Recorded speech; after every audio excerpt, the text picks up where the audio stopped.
when you're talking, if you'd like to just take this off. Okay. Or whatever you want to do. All right. Good afternoon, everyone. Hi, my name is Tom Needham. I'm the Vice Chairman here at the Long Island Music and Entertainment Hall of Fame.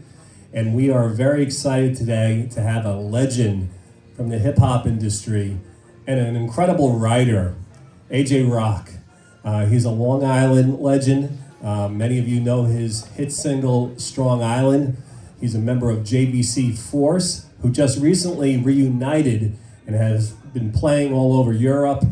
We were very lucky when AJ first came here for the 50th anniversary hip-hop celebration, and ever since then he's been super active, and he recently wrote a piece talking about what it's like to come back into the music industry at his current age. And it's an incredible story, and we're so honored to have AJ here today. So let's give him a big round of applause.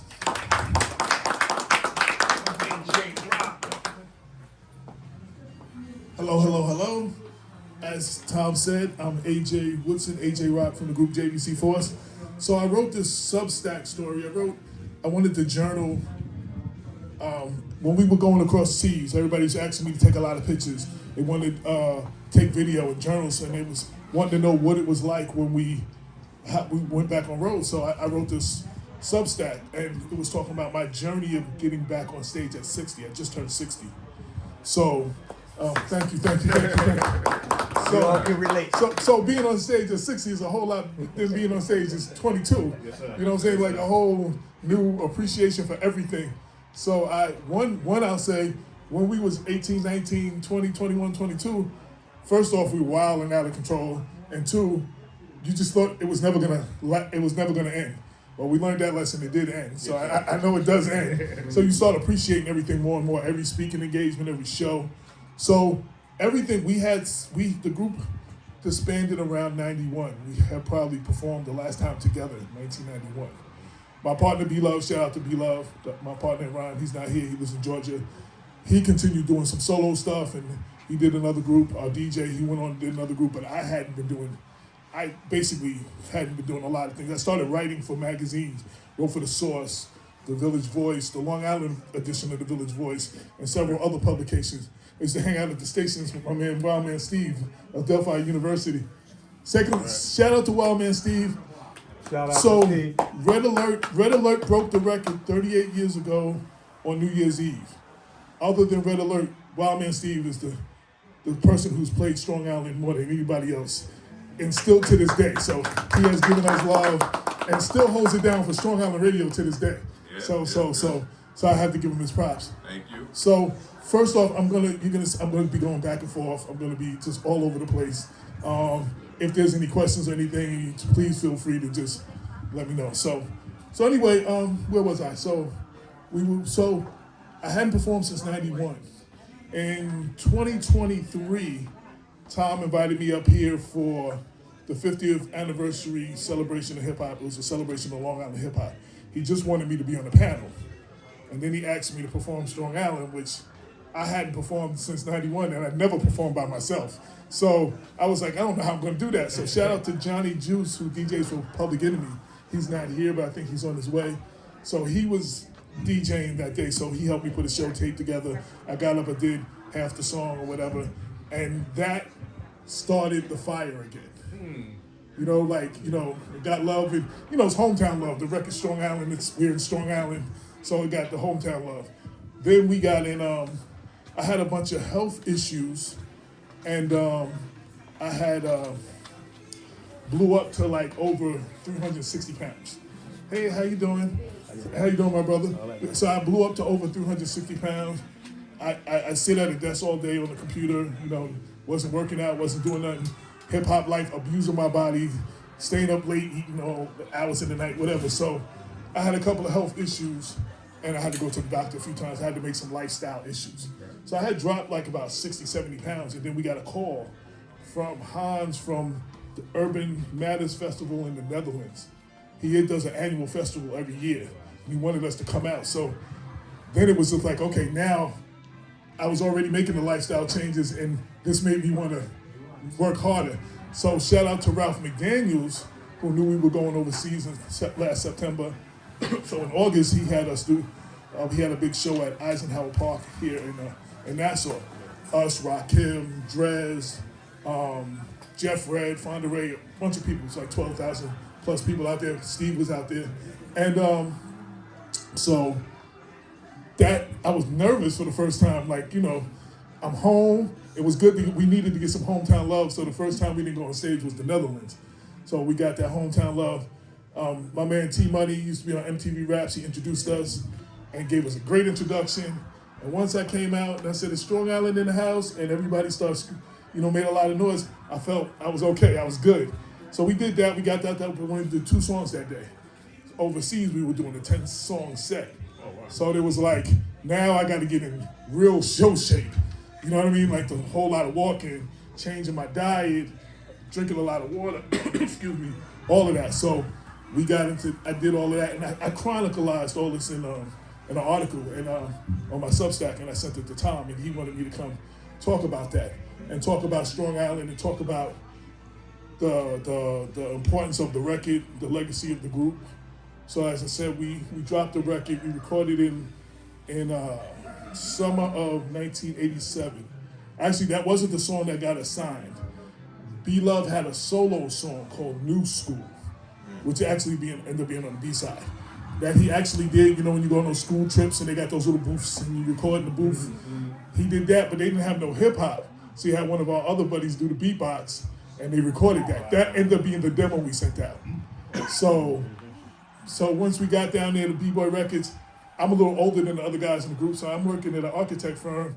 And, you know, I come there with my suit and my briefcase. They didn't even think I was in the group. They thought I was a lawyer or something. They didn't think I was in the group. So we came down there, we signed. The label said they wanted something for the B-side. Then we came home and we did Strong Island. Once we left the studio, we knew we had something. That record would have got us signed to any label, but it didn't exist when we were shopping. And that ended up being the B-side.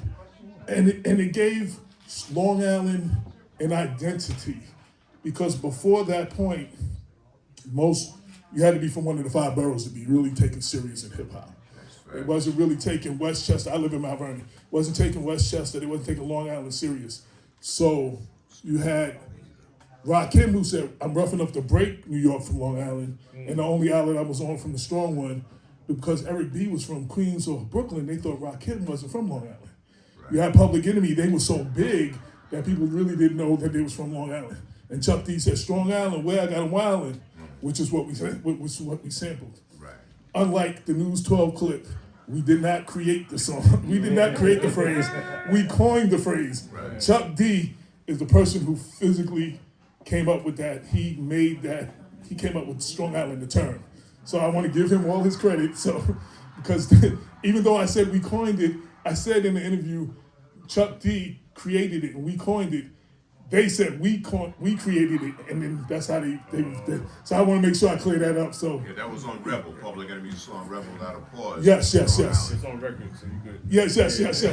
So Chuck gives us a lot of love. So we did the song. So what the song did, like South Bronx did by KRS for the Bronx, like Queensbridge did with Shannon for that region, like the 100 songs about Brooklyn did about Brooklyn. It gave Long Island that identity. Like Heavy D, who did with Money on the Mount Vernon, it gave Long Island identity. From that point, people started repping Long Island. You know, you had Stetsasonic, Prince Paul's from Amityville, but you didn't know that, the DJ, he's from Amityville. You never knew that because they was from Brooklyn. Like everybody who was from here, you didn't know they were from here at that point until the record came out.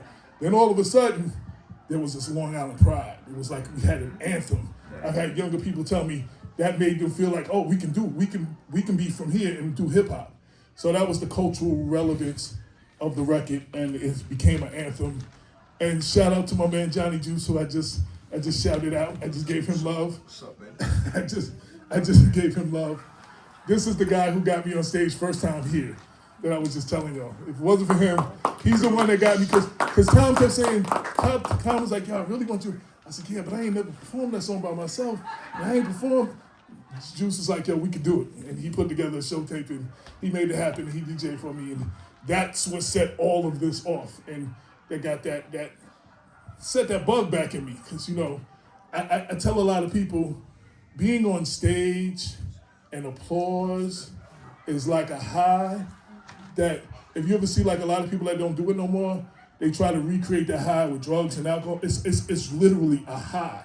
There's no way you can recreate it. And it's like, I got that back. I got that feeling back when I got on stage these few times. So then we got the chance to go overseas, and we did the Urban Matters festival.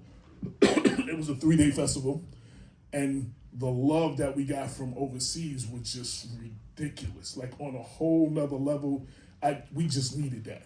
Like I had to prove, a lot of promoters wanted to know, could we still rock? And we had to prove it, and we did that on that trip.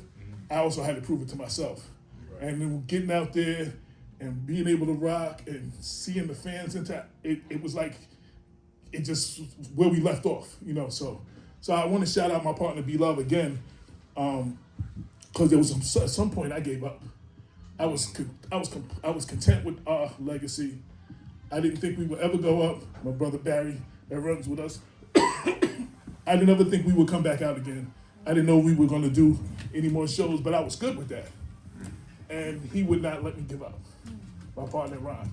And so we meet from Mount Vernon.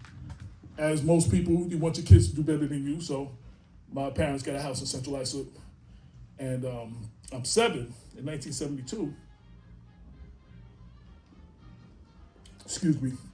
And I meet B Love. B Love is 5. So his sister is younger, and she's riding her tricycle or big wheel or whatever around the corner to my sister's house. I guess she didn't go home in time, and the mother sent the older brother, go get your sister, and that's kind of how we met. He was 5, and I was 7.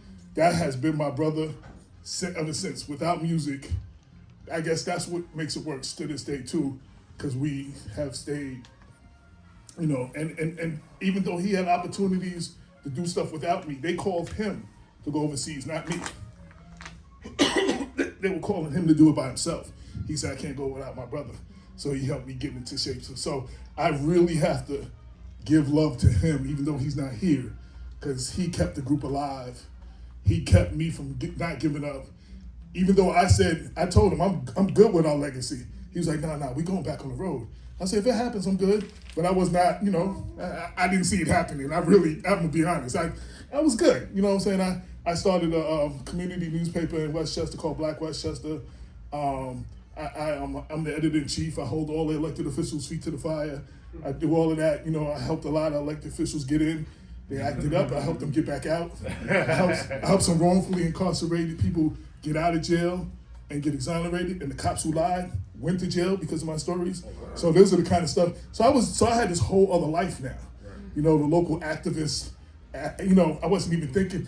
Music is always in you. Like I still always had it, but I really didn't know we was gonna be back on stage again. I really did not know.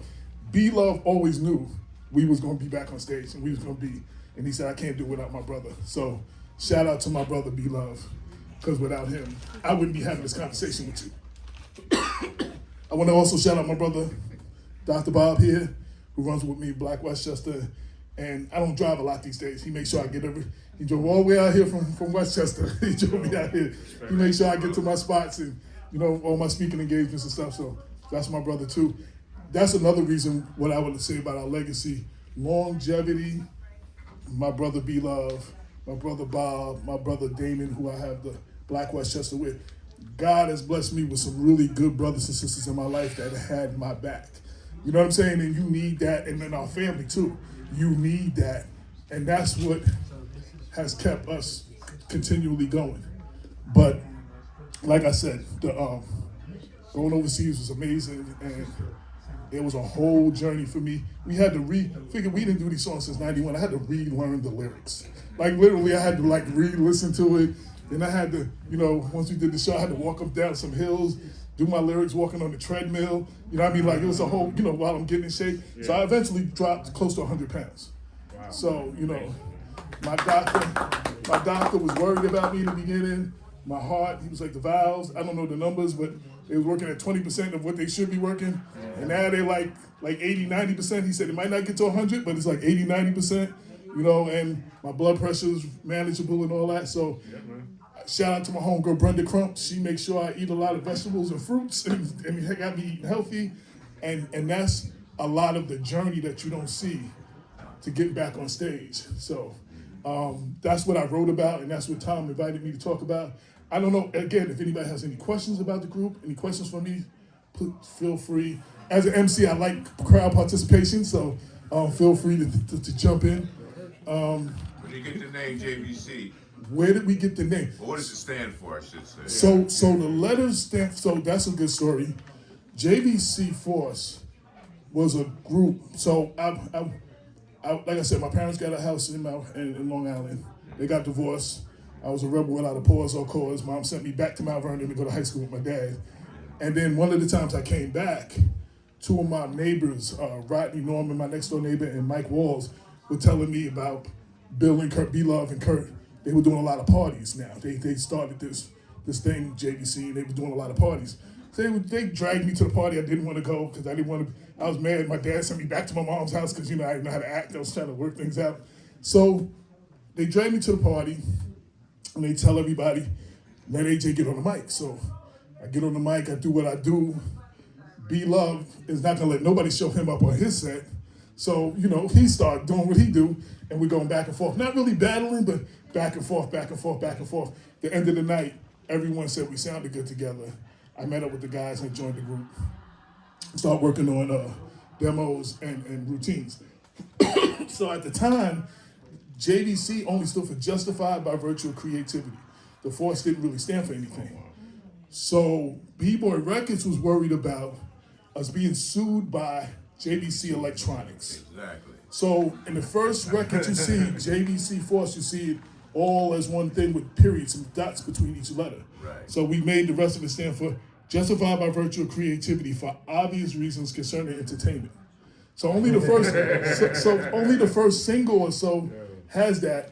Then we realized that JVC couldn't sue us unless we were making electronic products, and we went back to JVC Force without the dot. So that was where we ended up making it, stand for something. And I think it was a combined effort on who came up with what. So, but JVC Force, Justified by Virtue of Creativity, that was Kurt and Bill. They already had that. I just want to also say you have a mutual friend, Summer, Reagan Summer, that says hello. Oh, okay. Hey, what's up, Summer? How you doing? I was just texting her just now. Okay. She's a hip hop archivist. And she said she was with your wife when you were at Columbia not too long ago. Oh, I was just at Columbia. Oh, yeah. Summer, yes. Yeah, I was Summer. just I just was for Manny Faces. They had a thing about hip hop academia or whatever last week at Columbia. Yes. Yeah. So she says what's up. Yes. The question I had coming out of Long Island, what was it like? Did you feel like you had to compete against the people from the boroughs, and what was that like? Well, again, other than those like Public Enemy and Rakim, who were kind of bigger than Long Island and people didn't know, we had to be more creative. How you doing, my brother? We had to be more creative in what we did. We had to be different. Of course, I'm not rapping about projects and subways, because we got backyards and what I'm saying. We don't got that in beaches. What I'm saying. So I can't rap about those things. So we had to, us, De La, even EPMD, we all had to be a little more creative to stand out. And so yes, you worked a little harder to make sure you got your respect. But a lot of people, even though he's from Long Island, thought CI stood for Coney Island. So every time I was in the city, they'd be like, "Yo, what building you live in?" And I'm like, "Huh?" Like, yeah. So they thought. So a lot of people. So for the record, anybody who's watching, it stands for Centralized for Long Island. It does not stand for Coney Island. So a lot of people thought that we were from Coney Island. So they still thought we was from the city. That's wild. Yeah. And then we was on B-Boy Records, which was in the South Bronx. So yeah, like the first Long Island group on the South Bronx label. So yeah. So yeah. I don't know if I answered. No, you did. Any other group on there? BDP? Well, BDP. BDP was on it. I'm talking about from Strong Island. Oh no. I know BDP was on that. No, my brother, shout out to my brother Talent, the comedian. Oh, yeah. He was in a group called the Money Earning Crew. That's what Westchester. So yeah, but I'm just saying he also was on B-Boy Records though. A lot of people don't know he used to be a rapper before he was a comedian. Yeah, the Money Earning Crew, Stars Are Rising or something. You can look it up. You can Google it. It's on YouTube. So yeah. But we were. We were the only one on that group on that label, as far as I know. and then they disbanded, and all of that. So, yeah. Crooks. Oh yeah, well yes, yes. KRS definitely accurately described them. They were definitely crooks, and B-Boy Records. Yes, they were definitely crooks. And then what's bad about our first Strong Island? Not only were they crooks, they licensed it to a whole bunch of other crooks. Wow. You know what I'm saying? So it was like there's like so now it's like trying to track down all those license agreements. So and they had that backdoor thing that the back in the days with. So you might know as a DJ. So remember them? You ever see vinyl when the corners cut, the little corner, the corner slit of those records didn't come through the regular thing. They went out the back door. They're not accounted for. Really? That's something they used to do back in the days in the '60s and the '50s and all of that. The cutouts, yeah. So that they were doing that. There was a lot of stuff going out the back door. So yeah. That's crazy. Yeah. So yeah, you had the 12-inch, and then they would cut the corner was one corner was cut. And as you'd only be a DJ. You've seen those, right? The cutout, the records with the corner cut off. Yeah. So only DJs would really recognize it, but but B-Boy was good for that. There's a lot of cutouts went out the back door. No, a lot of they got a lot more of mine, but than we did. But what I want to say about the legacy of the group as well. So we were at a time where every group didn't get a video, so we had no music video. There was no social media. I don't know if there barely was an internet. I don't know if the internet was in effect yet. There was no camera phones. Everything that artists survive on now, and the fact that I'm talking to you 38 years later, is only because of our fans are like almost like a cult-like following. They have kept us alive, especially overseas for all these years. So the fact that we're even doing any shows, we're doing anything, I have to thank the fans, like I said, because we don't have when they do those shows and documentaries about Long Island hip hop, they call it Strong Island hip hop. They show everybody's video. We didn't have a video, so we're not in those. We're not named in a lot of those. Newsday has written 4 articles on Strong Island hip hop and did not mention us once. The only time Newsday ever mentioned us, so there was a situation where the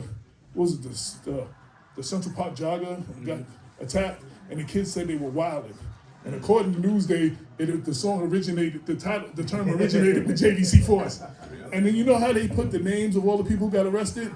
So they put living in CI, who the hell am I? And they start listing the names of people and their ages who got arrested. That's the only love we ever got from Newsday.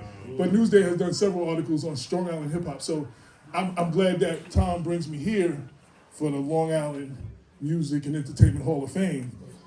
Because there's a lot of people who don't know the legacy. There's a lot of people who don't know, and we're not often included in a lot of things. Like I think Ralph McDaniel was like, this resurgence of old school hip hop has been going on for a while, but Ralph was the first one to pick up the phone and call us. So now the calls are coming in. So we have a lot of people to thank. So, but that has to do a lot with the legacy. Is there any more questions before because I'm just going to go ahead. You mentioned no videos, but there's one video that always pops up on YouTube. You guys performing. What is that video? So we didn't have an official video. So we did. Red Alert was hosting some public access TV show back in the spring of 1988, about 3-4 months after we performed. They videotaped it, and that pops up on the internet, and Ralph plays that as an actual video on Video Music Box. But we never had an official video. Wow. So got the screen behind us and all of that. Yeah, that's the only kind of video image we ever had. I see some hip hop artists going back and taking a song that didn't have a video and editing some new footage to it. Is there any possibility you might do that? So I got a call from my good friend in Mount Vernon, Jeff Red, the singer. And he was like, what we need to do, and we're waiting for B-Lovers in Georgia, we're waiting for it to get a little warmer. We're just gonna walk through Long Island and we're gonna actually redo the song and we're gonna actually do a video. That's our plans. We're gonna shoot it ourselves. My daughter edits and stuff, so she's gonna edit it all up. So thanks to my man Jeff Red, they gave us the idea. Like the brother said, you use AI too. No, we're gonna do. This is gonna be us. Yeah, it's gonna be us. Yeah, we can AI is good. AI is good, but No, AI also takes your image and your voice and all of that stuff, and No, eventually but you AI have can to- do it when you without you. So control it, though. I'm leery about what I do with AI. That's another thing too. So I'm learning how to release new music. The way they release music now is a whole lot different than, when we signed, you had to sign to a label for your voice to reach the world. There was no way to reach the world without signing to some label or another label. Now you can do it in your basement, your garage, the internet. You push play, and you can reach the world, which is a gift and a curse because everybody can do it, and everybody shouldn't do it. But but so now you have to search. Like yo, DJs digging in the crates. You got to really dig through the files now to find the really good stuff. There's some good stuff out there, but there's a lot of junk out there that you got to dig through to get to it sometimes. So, but yeah, so I'm relearning how to release the music. So we're talking about new music. We haven't made plans, so I'm not promising there's a song coming at any point in time. But it's a conversation we're having. We're talking about doing the video when it gets a little warmer, and just going through CI and parts of Long Island. And doing the song. The only thing I know for sure that I want for that living in CI part at the Long Island Railroad way, say Central Islip. I want that to be right there when I say living in CI. That's the only thing I visualize so far. But we're gonna go through. B-Love got some ideas. We're gonna go through CI and parts of Long Island, and we're just gonna have fun and see what happens. So Well, that'd be good. Hopefully. A lot of Long Island artists Strong Island artists don't include Long Island when they do videos. I guess I'll let that get approval, whatever the case may be. A lot of times they live out here, they're going out to the city to shoot the videos. Well, we're doing it like Spike Lee in his early days. We just going out with the camera. That's what it should be. We just gonna do it. We just gonna do it. But yo, and then we're gonna invite whoever we can invite. Of course, you'll be there, and I'll let y'all know. And so we're gonna try to do that. So now we're talking about shows now. We're talking about going to a lot of the festivals happen in the summer and the fall. So we're trying to get to the festivals, and we're doing the promotion, the social media, and all that stuff. So I had to learn. Not only did I have to get in shape, that part of the journey, I had to learn how it's a whole different game now. Like the way the game is played, and how they make music. How some of these young artists make music, make money. Both Grand Puba and Jadakiss have sons who ain't signed to no labels, who have good music, and you buy directly from them on the internet.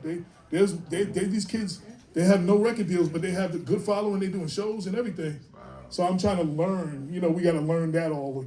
That's part of that journey too. So, and I'm continuing the health journey. I'm gonna drop another 50 if I can.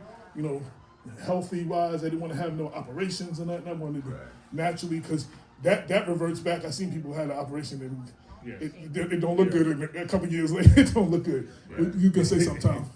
I was wondering if you could tell us, a lot of the artists we conducted club scene from Long Island for past years, and I was wondering if you could tell us, was there any places locally where you were able to perform when the song was a big hit here, or did you have to go into the city? Well, most of the shows were in the city, but as I told Steve when he interviewed me here in 2023, our first local show was just not too far from here, Stony Brook University. The Sigma Blue and White Weekend, their Blue and White Weekend, the Sigmas, they hired us. So we did the Sigma Weekend. It was us and some house groups. And then Craig Mack, who was still Craig, he wasn't Craig Mack yet, he was MC Easy. He worked his way onto the show, using our name. So we were supposed to headline the show, but it was a bunch of house groups, and I didn't want all the house people that just came to see house leave. So we went on earlier. And then Craig Mack ended up working his way on it before us. So our first show was just not too far from here in Stony Brook. That was our first big show. Yeah. And that's when fighting broke out, and News 12 wrote "Living in CI, Who the Hell Am I?" and all the people that got arrested from CI wrote their names. Yeah. That's that. I went to Stony Brook, and where did y'all perform? Was it in the, This is 88, brother, so I couldn't remember. I don't remember. Fanny Bryce, does that sound familiar? I don't get me to lying. I'm not even gonna try to. Yeah. Like I said, this is 88. We went to Germany. We went overseas in August, so it was before that was probably towards the end of that year, the school year, in the spring or something. Yeah. They had their blue and white, their annual weekend or whatever. It was a Sigma weekend. So shout out to the Blue and White Sigmas because they brought us out. So. You never did Faces? Huh? Big club back in those days was a place called Faces. Now we did a bunch of hole in the wall, the little hole in the wall clubs, and we did. I don't remember all the names of them. We did do some of those little. Charlie Brown's older brother was the DJ of Faces. Okay. Madonna did Faces before she blew up. Oh wow. And then there was people coming through. You remember Faces? And shout out to one of the promoter that was a Steve, friend. you remember Faces? Where was it located? Sandy Butler. It was in right now. Promote. He booked us for some stuff too. He used to do a bunch of boat rides and stuff. He used to do a bunch of stuff in this club way out east. So but I can't remember the names of some of them clubs. And you know what the club is not here. Arthur's is not no more. The hole in the wall over by the water in Yonkers. That was a hole in the wall. Yeah, I remember that name. Because I had to come. I remember we was coming from Long Island. So I had to go back to Mount Vernon and get some cousins with me because I couldn't go there. Yonkers was a little grimy back then. Like this was a hole in the wall. So I had to bring 3 carloads of my Mount Vernon family with me. So we was able to get in and get out because that was one of them hole in the walls. Yeah. Do you ever, does a memory come up for you that kind of stays with you? Like, yeah, this is, I know I'm part of hip hop now. Is there like a hip hop moment that you? Wow, that's a good question. Yeah. That is a good question. That is a good question. Shout out to Havelock Nelson when he named his top records in '89. When he wrote his top records, he wrote for Billboard. Okay. And he named his top hip hop records, and we was at the top of that list. That definitely was a highlight. You know what I'm saying? It was Billboard. It was probably the only time we were ever in Billboard. Yeah. Certain articles that I know Harry Allen was working for something Village Sun. Voice. No, but another one, a black paper called the something Sun. City Sun? Maybe the City Sun. Yeah, and he did a big feature on us. Yeah. That was a big thing. Going to Germany in '88 was it was eye-opening when people did not know, people knew our lyrics word for word. And then you would go talk to them afterwards and find out they can't speak English. What? But they knew and when you said what y'all want to hear next, they could tell us song titles and they knew, but they could not really talk much English. Like, that blew my mind, going overseas, seeing people like that really couldn't speak English, but they knew our lyrics. I think that really was eye-opening. That was like, Why should they doing better than you did, didn't they? Some of them. It's funny, when we did the show in the Netherlands, in September, a guy came to me. He was like, I came all the way from Hamburg, Germany. I saw you in '88. And I know he did because it was this one club where we did our show, we did our full show, and we went back to get our money, and the crowd is banging on the stage for us. And they trying to get us to go back out. I said, you don't have to pay us for another show. He's like, I'm not paying you for another show. I was like, I don't care about your club. So eventually they end up paying us to go back out again. I go out, the microphone I was using, which was a really good mic, really dope mic. I was thinking about, I want that mic, but the audience stole it. So I said, I can't perform. Yo, they passed the mic all the way up. What? Wow. So I could perform. This guy was on our show last year. He remembered all of that and told me. So I know he was at that Hamburg show because he told me all of that. He drove all the way to Hamburg to the Netherlands to see us. So, like, things like that really, things like that show you. When I hear certain groups tell me that we were one of the groups that they were listening to when they wanted to get into the business. You know what I'm saying? That really means a lot. Some of them groups have done way beyond stuff we've done. But the fact that they say we inspired them. De La Paz from De La was on Rock the Bells, and he was talking about him and Dave never used to rhyme in public. They only rhymed in the basement when they first got started. The first time they rhymed in public was at a JVC Force party in Central Iceland. He's telling that story. And then May said that when he finally heard him and saw him on the mic that day, he said, oh, we're going to do this. Because, they would never really come out. So the neighborhood didn't really know that they was rappers at the beginning. You know what I'm saying? When they were coming up, they only did it, the first party they did, the first time they did it outside was at one of our parties. And they tell that story on. And, hearing De La tell that story and hear other people like that tell those stories, that means a lot. It shows that you've reached people. And again, being out in London and people saying, being out some of them cities that we had never been to, them countries, and they said, we waited 37 years to see your show. Wow. You know what I mean? Like, I'm like, and we were not disappointed. There's a guy in London, the chorus, just before the chorus, I say, styling and wilding, constantly smiling. We keep trooping in a place called Strong Island. There was a guy in London who wrote styling and wilding, constantly smiling, and has it tattooed on his arm. He has sent us pictures before, but everybody thought it was AI. So he said, he showed me the picture. I got my tickets to the London show, so I had him find me. We took pictures. And he wrote on his Facebook page, they say you should never meet your heroes. That's not true. AJ and B were the greatest and blah, blah, blah. And, you know, to read stuff like that, and he has our lyrics tattooed on his arm. Like, those are, you touching people, and we signed autographs to some people, some women, some body parts, and they tattooed they tattooed our autograph on them. Wow. They tattooed the autograph. So it's there forever. Like, I'm just, some things like that, just, you know, those are really, you know, memorable. I'm sure there's a lot more memorable stuff, but those are some of the things that I remember. It's cool. You eventually transitioned to writing, and you have a book. Can you tell us a little bit about the book? So yes, writing wise, so the group breaks up around 91. I'm a hip hop junkie. That's all. I'm all hip hop. I'm trying to find ways to somewhat be relevant and continue to be in it. I'm doing radio promotions and underground college radio promotions. Another reason why I was always up at the station. Underground publicity, you know, for labels, for these little labels. So somebody, my friend Wendy Day from the Rock Coalition, got it in her head it would be a good idea for this new hip hop magazine that was coming out to have a rapper review other rappers' CDs. So that's what, you know, because you're speaking as an artist now, you know, not being critical, but, you know, from an artist perspective. So that's how I ended up started writing. So I started freelancing. I did the fanzines, Word Up, and Black Beat. I did The Source, Village Voice, in Atlanta, Rolling Out. I did many other publications that ain't around no more, underground joints.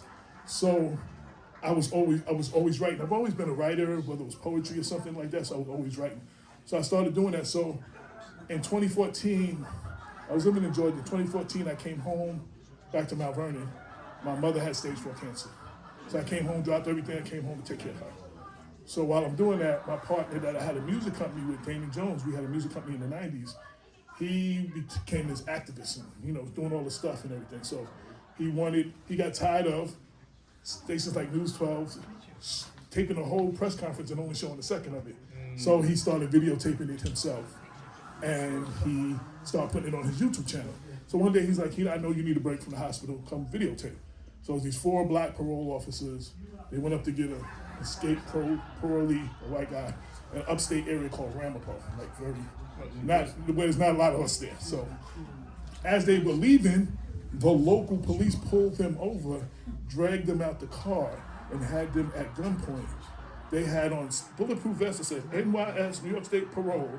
They had their badges on chains around their neck. And they were held at gunpoint for like 4. So nothing ever happened to the cops. And this day, these parole officers were, you know, having a lawsuit. So I covered this, and I always had a blog. I always wrote, you know, my feelings. Basically, my partner gave me the video after, and I wrote this piece. If it's not safe for them, what a chance the average brother like me got on the street. That ended up being the birth of what we did, Black Westchester. That ended, you know, news with the black point of view. So we were doing this thing. I gave you some examples and stuff. So I started writing. So I wrote the first book I wrote, Black Westchester, the origin story. It just talks about the history, the traditional history of traditional black publication, newspapers from the beginning to us, that whole thing, and our journey. The second book I wrote for Black history was Black Westchester Celebrates Black Women of Westchester. So, you know, this one was the first black female mayor of this city, and this one was the first whatever, and a book full of that. So somewhere around the anniversary of hip hop, the 50th anniversary, I see a post by Pete Rock, who's mad that Heavy D is his older cousin. And a lot of the 50th hip hop celebrations did not include him, Heavy D. And he was, you know, ranting about it. So then I started seeing people like Jermaine Dupri talking about, they're not doing enough Atlanta and people on the West Coast. So I felt like I could have complained they're not doing enough Westchester, or I could document it. So I have my book. Can you pass me the book? My book is named after a Heavy D song. We got our own thing, which we also recorded the same title. look at hip hop from the 914. So basically, you know, all the artists you know, the Heavy D, the P-Rock, the CL Smooth, the Brand Nubians, the Lox, DMX, even Mary J. Blige, and all. So I documented the whole evolution of hip hop in Westchester. And here's it's not a Strong Island story, but it's a Westchester story. The 914, they say the Bronx is the birthplace of hip hop. That's why we give credit for. The boroughs didn't consider Long Island or Westchester hip hop. So wait, but listen. So back in the days, and I document this, and we went to the Westchester archives yesterday, and they confirmed my research was right. There was only one borough, Manhattan. There was a referendum for Richmond County, which is Staten Island, Kings County, which is Brooklyn, Queens County, and for Mount Vernon and Yonkers. The vote didn't go for Mount Vernon and Yonkers. So then that was 4 boroughs. They took a large portion of Mount Vernon and a large portion of the Bronx and created this new borough called the Bronx. I mean, from Yonkers, from Mount Vernon and Yonkers. So while you saying we not hip hop, parts of what you is, that's us. And the street I lived on when I went to high school, across the street, like the line across the street where you are, that was the Bronx. This side of the street was Mount Vernon. So you know what I'm saying? The 2 train, I could walk 2-3 blocks that way. So I was on the borderline. So everything in the Bronx trickled into Westchester. And it just shows the importance of the region and the old hip hop artists that you never heard of, and the graffiti artists. I used to be a graffiti artist too. All of that stuff. So it tells that story. And of course, Ralph McDaniel, so I'm interviewing Lord Jamal from Brand Nubians. He's like, yo, you Black Westchester? I said, yeah. He said, but ain't you that living in Seattle? Who the hell am I, guy? He said, you was born in Long Island. I was like, nah. He said, you gotta tell me that story. So I'm supposed to be interviewing him for the book. So I have a portion in the book from 914 to the 516 and back again, telling that story of how my parents got the house here, how, you know, they got divorced and went back to, you know, and I've been back and forth. So I say in the book, and I've said in several interviews, if Westchester and Long Island were countries, as far as hip hop, I got dual citizenship. You know what I'm saying? Because both of them contributed to who you see right here. Mount Vernon contributed heavily, centralized and Long Island contributed heavily. So I have dual citizenship with hip hop. So you know what I'm saying? So that's that story. That's. Did I answer? Oh, so I have the book, and it's for sale. I have plenty of copies. And I also have the JVC Force shirt. We did this because we wanted to.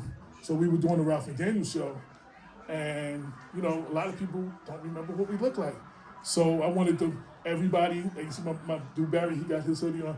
Everybody with us had our shirts. So you saw like 20 of us. So you saw us, you knew it was us. I just did it for us. And then my printer did hoodies with our names on it when you pull it down for when we went overseas. So it turned out everybody wanted the shirts. So I printed shirts, and I also have shirts here too. So gotta get them hoodies, son. Well, the hoodies, you know, sometimes now I learned this from Sean John and from Rockaway. So they would have, and even Tommy Hilfiger, they would have stuff they would give the artists, but it wouldn't be available. You understand what I'm saying? So now you see them with it for 4 or 5. Now you really, really want it, but it's made them stand out. So we just did that for the shows to make us, you know, for us. I guess eventually maybe we will do hoodies, but we just did that for us. You know what I'm saying? So as we walking through the airport, as we walking through wherever, you know, we have our little, you know. Shout out to my man Shot, who did all our shirts and hoodies and stuff. So yes, I answered your question, right? Yeah. Anybody else? Oh, go ahead. So, since I'm your friend, I know that your work as a journalist has allowed you to combine your knowledge of hip hop and advance the cause of social justice for many musicians, rappers, who may sometimes find themselves entangled with the police. Specifically, you've served as an expert witness. And I wanted to know if you could share some of that with the audience and some of the issues. So 2 things. A writer who he's now editor at the Post. He was an editor of a writer at LIMEHOF, the local Westchester newspaper, and he loved that. Any chance I get, I will blend in hip hop lyrics into a news story. like any part of a hip hop. If you give me an opportunity and I can fit it in there, I'm doing that. So there was a court case in Westchester County where a young man from Mount Vernon was on trial for murder. And his brother was a rapper. He used to do these Freestyle Friday tapes. And he's from the hood, so you can imagine what the lyrics sound like. So during the trial, they were going to omit the brother's lyrics in the trial, saying that the brother was saying, if you testify against my brother, I'm going to kill you.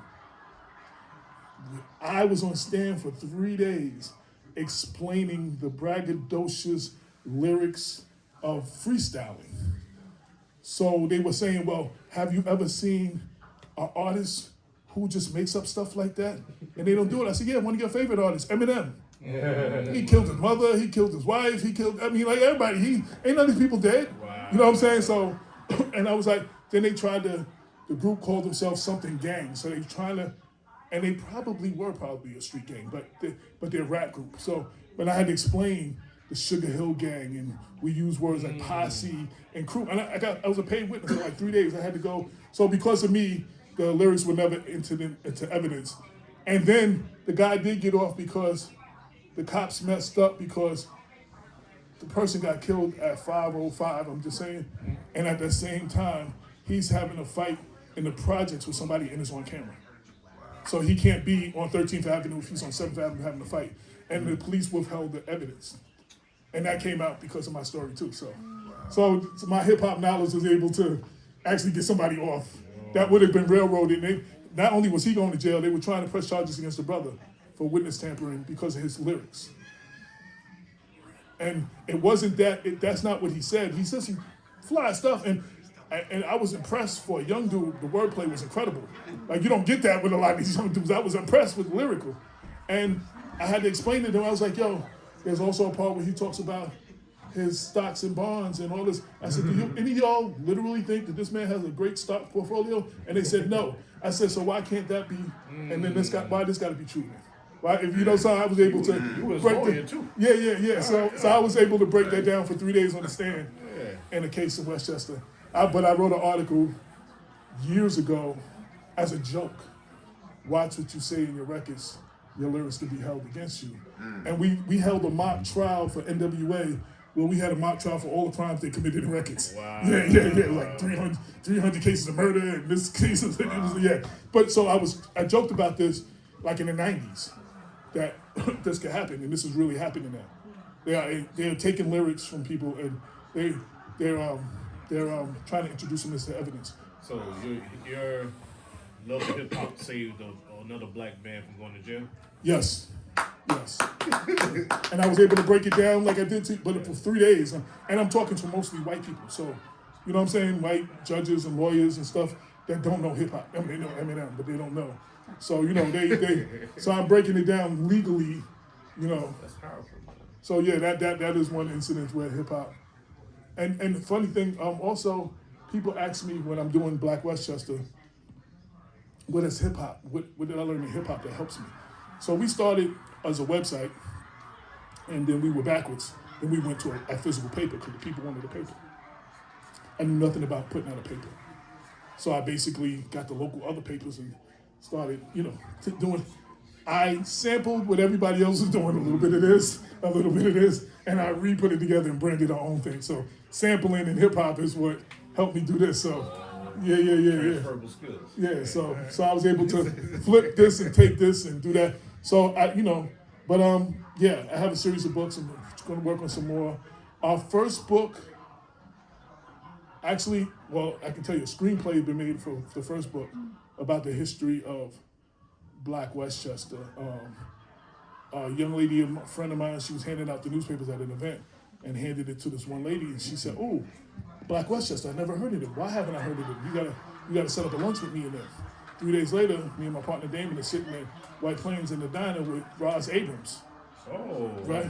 Good. So she heard our story and was like, "Yo, Spike Lee, if somebody heard the story, they would make a movie."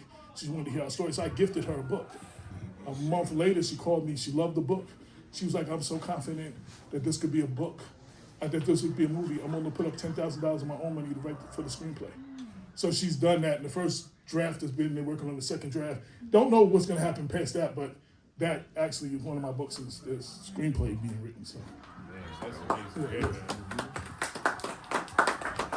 So AJ, what is one of your favorite songs? Out of all these, what's your favorite? my favorite song for JVC. Yes. Well, Strong Island will always be Strong Island. Of course. But my And- best lyrical performance, I feel, was Tear to Show Up, which was actually on the second album. I felt like that was one of my best lyrical style and lyrics too. The style and lyrics, I think that was best. The group, the way the group was, B Love wrote a large portion of the rhymes. I was doing a lot of the business. We didn't have a publicist. I was doing publicity. We didn't have. Right. Our manager wasn't doing right. I'm playing road manager, going back behind him. We didn't have radio promotion. I didn't know what radio promotion was. I just wanted us to be on the radio so the girls could hear us. I just wanted us to be in the magazine so the girls could see us. So I was doing all of that, and it's hard to do that and do the artist side. So B Love did a lot of the writing, but those songs are verses I wrote, and the verses in the Red Alert promo and stuff like that. But Tear to Show Up is definitely my favorite to perform. And I think it was my favorite lyric, my favorite. That's dope. AJ, can't readily recall that lyric. I would play that in the car. Oh, thank you very much, brother. I appreciate that. That settles that We play matter. it. And if you go to our YouTube page, JVC Force, there's a clip of us me performing that, and us performing in that part of my verse on our Instagram page. That's dope. And you'll see, and it got right, and it says Tear to Show Up, so you'll see. So yeah, if anybody wants to follow us, we're on all the social media, JVC Force or JVC Force 2025. If you want to reach us with JVC Force 2025 at Gmail. We're on everything: Facebook, YouTube, TikTok, Instagram, everywhere. So if you follow that, you can follow everything else. All the things I told you that are maybe coming, you can find out from that. You know, when and where, and this is dropping here, and we're doing this. So it'll all be there. So if there's any last questions, anything, Barry, you got a question? You know the group. You got a question for the group? No, he's like, no. I want When's to the thank. next tour? Hopefully, so we don't.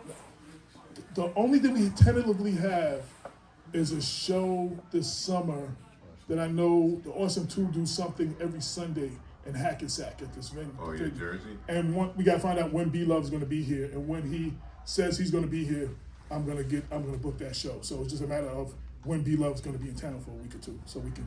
That Sunday we're gonna do that show. What about Strong But Island? the festivals are, the festivals overseas are.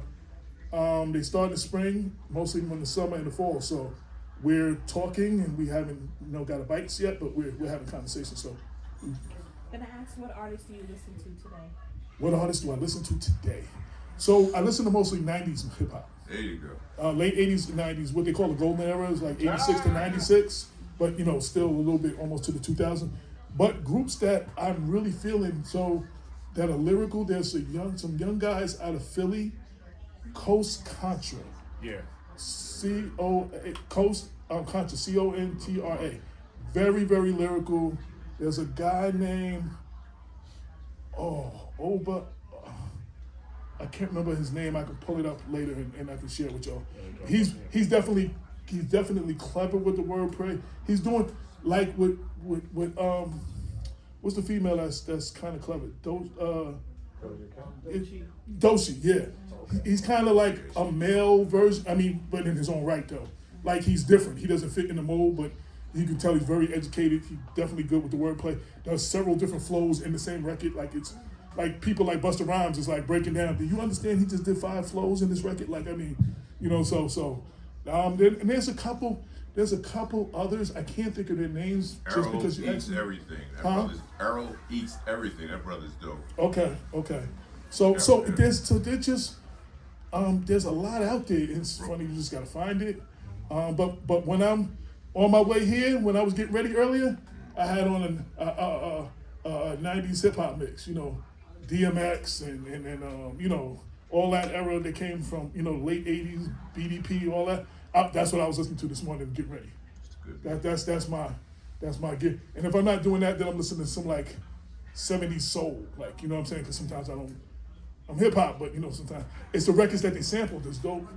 to listen to the records they sampled, the actual Well, records. that's the music that influenced hip Right. So you listen to that, you get that real feel. So that's what does it for me. So, but there are a lot of cats. The currently groups from my era, De La Soul has a really great album out right now. Got it. I went to their meet and greet in the city. Their album is very. Shout out to R.I.P. to my brother Dave. Yeah. He and I. So when I came back home to Long Island, Mom was like, "Okay, you out of school now. You got to do something." So wasn't really working. It was just trying to do this hip hop thing. So I ended up going to Island Drafting and Architectural Drafting Institute or something in Amityville. Me and Dave were in class together. We both, and neither one of us ended up doing that for a living. But that's when I met Dave. We were in draft, so I got to really know him. So I want to the fact how they were able to go on without him, and keep his legacy alive in this whole thing. Really, so I won't tell y'all more. Y'all have to hear it for yourself. But that's a current. Mass Appeal is putting out good music. The Nas, which was put out the De La. The Nas put out. There was the Common Pete Rock album that was on that. So there's a couple of albums they put. So that's some current music that's our era. Like it's not dated, but it still has the feel, and that's a segue to what we're trying to. We don't want to come out trying to sound like these young people. We want to make sure we keep that element of who we are and what you liked about us, but make it a little more modern if we can. You know what I'm saying? So, but that's those Mass Appeal albums are just that. Yeah. As far as Strong Island, we don't have anything scheduled except for the Eisenhower. We did the first show in Long Island. We did Eisenhower Park. That was the first. I was there. That was the first show. I mean, so let's put it this way: to anybody listening, we down to go anywhere, everywhere. And to produce promoters, just email us JVC Force 2025 at Gmail. We are down to go anywhere and everywhere they pay, and we there. We will rock the house. That's all. So that answers that. Like we just don't have anybody reached out, and that's the only reason we haven't So had it anything is a Long scheduled. Island. Not too many shows out here at all for the artists out here. It's a damn shame.